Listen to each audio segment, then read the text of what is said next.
নমস্কার, welcome to my channel. আশা করি সকলে খুব ভালো আছেন। আজকে আমি আপনাদেরকে আটা দিয়ে তৈরি একটা মজাদার পকোড়া করে দেখাচ্ছি। এটা বানানো অতি সোজা এবং খেতেও কিন্তু দারুণ সুন্দর হয়। আপনারা এটা সিঙ্গারার টেস্ট পাবেন।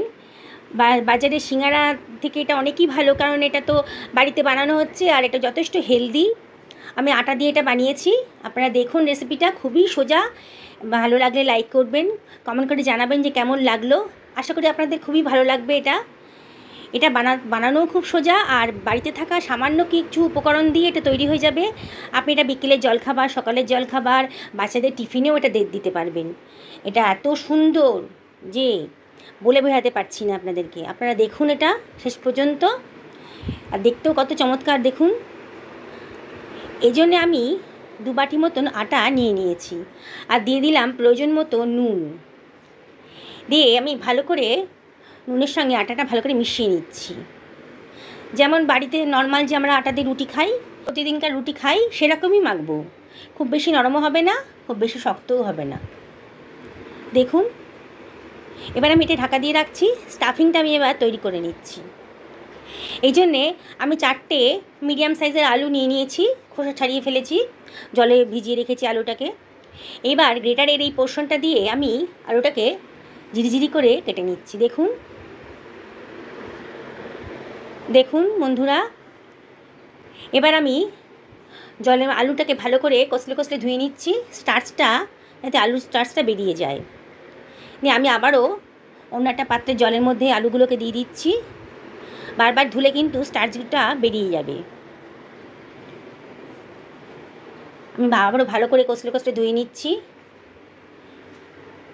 নিয়ে এবার 2 হাত দিয়ে চেপে চেপে জলটাকে যতদূর সম্ভব চিপে ফেলে দিয়ে আমি একটা অন্য পাত্রে আলুগুলোকে নিয়ে যাচ্ছি। দেখুন ভিডিওতে আপনারা, খুবই সোজা বানানো, খেতে কিন্তু দারুণ সুন্দর হয়।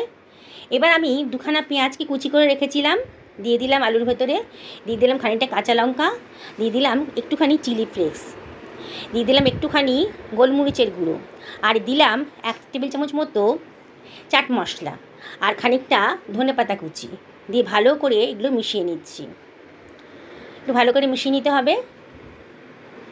আমি কিন্তু এখনও নুন দিইনি। এবারে আমি 1 টেবিল চামচ মতো বেসন দিলাম।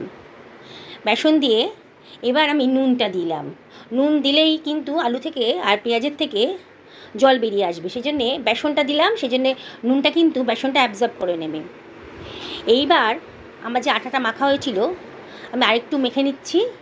নিয়ে এবার আমি আমার প্রয়োজন মতো আমি নেচি কেটে নেব। আপনারা যেরকম মনে করবেন। আমি মাঝারি সাইজের নেচি কেটেছি। দেখুন, আমি মাঝারি সাইজের নেচি কেটে নিয়েছি। নিয়ে এবার শুকনো আটা দিয়ে আমি রুটিটা বেলে নিচ্ছি। যেমন বাড়িতে রোজ রুটি বানানো হয়, তার থেকে একটু নেচিটা একটু মোটা, নর্মাল যে আমরা রুটিটা খাই। এবার আমি একটুখানি গ্রিন চিলি সস দিয়ে দিলাম। এবার দিয়ে দিলাম টমেটো কেচাপ। দেখুন ভিডিওতে, দিয়ে ভালো করে চামচ দিয়ে রুটির পরে মাখিয়ে নিচ্ছি। এবার আমার তৈরি করা স্টাফিংটা আমি এর ভেতরে দিয়ে দিচ্ছি। ভালো করে চামচ দিয়ে ছড়িয়ে ছড়িয়ে নিচ্ছি, সমস্ত পোর্শনে ঠিক মতন যায় স্টাফিংটা। এইবার দেখুন ভিডিওতে আমি সাইডটা মুড়ে নিলাম, রুটির সাইডটা মুড়ে নিচ্ছি। নিয়ে এইবার ওপরের সাইড দিয়ে গোল গোল করে ঘুরিয়ে নিচ্ছি। ভিডিওতে আপনি যেমন দেখছেন এরকম করেই বানাবেন, তাহলে কিন্তু ভেতরে স্টাফিংটা বেরিয়ে আসবে না।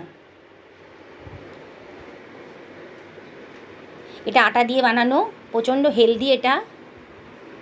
দেখুন আমার হয়ে গেছে। এবার আমি এরম ধরনের পাত্রে, স্টিমার করা যে পাত্রগুলো থাকে, প্রত্যেকের বাড়িতে এরম থাকে, আমি একটু অয়েল ব্রাশ করে নিয়ে আমার তৈরি করা পুরটা আমি দিয়ে দিলাম। দিয়ে আমি এইবার একটা ফ্রাই প্যানের মধ্যে জল দিয়েছিলাম, একটা স্ট্যান্ড বসিয়ে দিয়েছিলাম। দিয়ে আমি স্টিমারের পাত্রটা ওর ওপরে বসিয়ে দিচ্ছি। দিয়ে ঢাকা দিয়ে দিলাম 15 মিনিটের জন্যে। 15 মিনিট হয়ে গেছে। দেখুন, উপরে দেখেই মনে হচ্ছে যে আমার কিন্তু সেদ্ধ হয়ে গেছে। দেখেই মনে হচ্ছে কালারটা চেঞ্জ হয়ে গেছে। এবার আমি ঠান্ডা করে নিয়ে ছুরি দিয়ে পিস পিস করে কেটে নিচ্ছি। দেখুন বন্ধুরা, পিস পিস করে আমি কেটে নিচ্ছি ছুরি দিয়ে। এটা সত্যি খেতে এত সুন্দর হয় আর খুব সস্তার মধ্যেও হয়ে যায়, খুবই হেলদি খাবার। এটা খেলে আপনাদের আর রাস্তার কচুরি সিঙ্গাড়া খেতে ইচ্ছা করবে না, মানে বাড়িতে এটা বানিয়ে নিই। বানানোটাও খুব সোজা।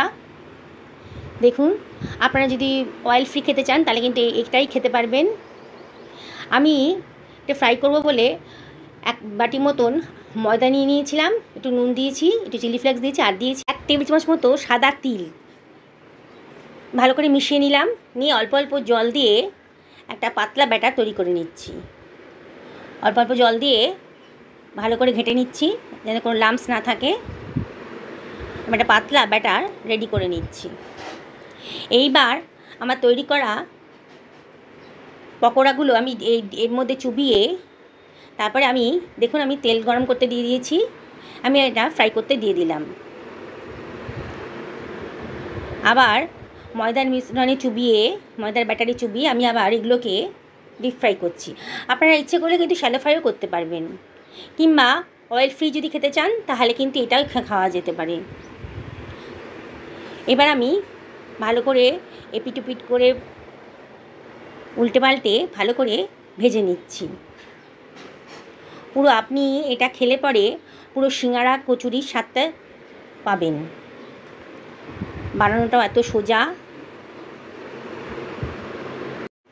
বন্ধুরা যারা এই রেসিপিটা ফেসবুকে দেখছেন তাদেরকে আমি অনুরোধ করব,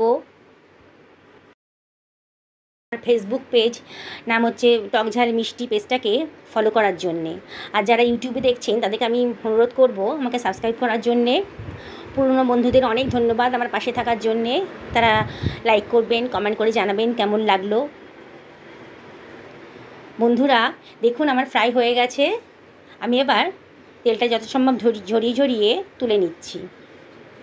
বাকি যেগুলো পকোড়াগুলো ছিল সেগুলোকে আমি ফ্রাই করে নিচ্ছি। এটা আপনি ফ্রাই না করে ফ্রিজেও কিন্তু 3-4 দিনের জন্য রেখে দিতে পারেন। প্রয়োজন অনুসারে গরম গরম ফ্রাই করে সার্ভ করতে পারেন। একবার করে রেখে দেবেন ফ্রিজে, তাহলে কিন্তু 4-5 দিন অনায়াসে আপনি ইচ্ছা মতন বার করে ফ্রাই করে খেতে পারবেন। খেতে একবার খেয়ে দেখবেন, সত্যি অসাধারণ লাগে। আমার সমস্তগুলো ফ্রাই হয়ে গেছে, আমি এবার তুলে নিচ্ছি। একটু তেলটা ছেঁকে ছেঁকে তুলছি। দেখুন দেখতেও কত সুন্দর হয়েছে রেসিপিটা। সবগুলোই ভাজা হয়ে গেল আমার। বন্ধুরা আপনাদেরকে আবারও রিকোয়েস্ট করব আমার সঙ্গে থাকুন। আশা করি সকলে খুব ভালো আছেন, ভালো থাকুন আপনারাও। আজকে আবার বিদায় নিচ্ছি, আবার হাজির হব অন্য কোনো রেসিপি নিয়ে। নমস্কার।